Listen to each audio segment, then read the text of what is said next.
मला खरं सांगू का, मला राज ठाकरेंचं खूप वाईट वाटतं. मला त्यांच्या राजकीय कारकिर्दीची जी काही शोकांतिका सुरू आहे त्याबद्दल अत्यंत वेदना होतात. मला आनंद होत नाही आहे की त्यांच्यासारखा नेता आज महाराष्ट्राच्या राजकीय पटलावरून जवळजवळ विस्मृतीत जाण्याच्या मार्गावर आहे किंवा तिथपर्यंत पोहोचला आहे. पण त्यांच्याबद्दल मी काही उणवाकडं बोलणार आजही नाही, कधीच नाही. कारण मला माहीत आहे एक चांगला नेता या महाराष्ट्राच्या राजकारणातून बाद होणं हे अत्यंत वाईट आहे. यांनी ओळखलं पाहिजे की भारतीय जनता पार्टीच्या राष्ट्रीय अध्यक्षांनी आणि गृहमंत्री अमित शहानी सांगितलं की छोटी मोठी पार्टियां हमें इस देश में रखना ही नहीं है.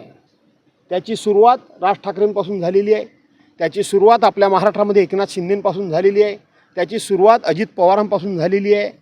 तो प्रयत्न उद्धवसाहेबांच्या पक्षाबद्दल देखील भाजपाने केला, परंतु उद्धवसाहेब कणखर आणि खंबीरपणे उभे राहिले म्हणून ते भाजपाला शक्य झालं नाही. पण मला नवनिर्माण सेनेच्या लोकांना, त्या कार्यकर्त्यांना, पदाधिकाऱ्यांना विनम्रपणे एक साथ घालायची आहे, हाक मारायची आहे, विनंती करायची आहे की हे नवनिर्माण सैनिक म्हणजे कोण? हे मूळचे हिंदू हृदय सम्राट शिवसेना प्रमुख मान्य बाळासाहेब ठाकरेंच्या विचारांचे हे सैनिक आहेत. हे मनसैनिक म्हणजे शिवसेनेला मानणारे आहेत, मराठी माणसाच्या पाठीमागे खंबीरपणे उभे राहणारे आहेत, हिंदुत्वाकरता स्वतःचं रक्त सांडणारे आहेत आणि म्हणून ते अस्वस्थ आहेत. मला त्यांना साथ घालायची आहे की तुम्ही मूळचे शिवसैनिक आहात. द्या विसरून सगळे मतभेद, काय झालं असेल ते. शिवसेनेला पाठिंबा द्या, शिवसेनेच्या पाठीमागे उभे खंबीरपणे राहा आणि तुमच्या मनातली शिवसेना वाढवण्याकरता म्हणून तुम्ही मदत करा.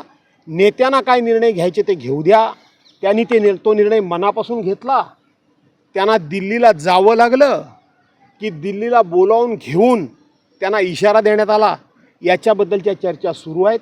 पण त्याबद्दल मनसैनिकांनी त्या आता वादात न पडता शिवसेना म्हणून उद्धव बाळासाहेब ठाकरे जी शिवसेना चालवत आहेत, जी खरी शिवसेना आहे, जी हिंदू हृदय सम्राट शिवसेना प्रमुख मान्य बाळासाहेब ठाकरेंची शिवसेना आहे, त्या शिवसेनेच्या पाठीमागं एक शिवसेनेचा कार्यकर्ता म्हणून, शिवसेनेचा नेता म्हणून मी मनसैनिकांना साथ घालतो की तुम्ही ही शिवसेना बळकट करा, मजबूत करा.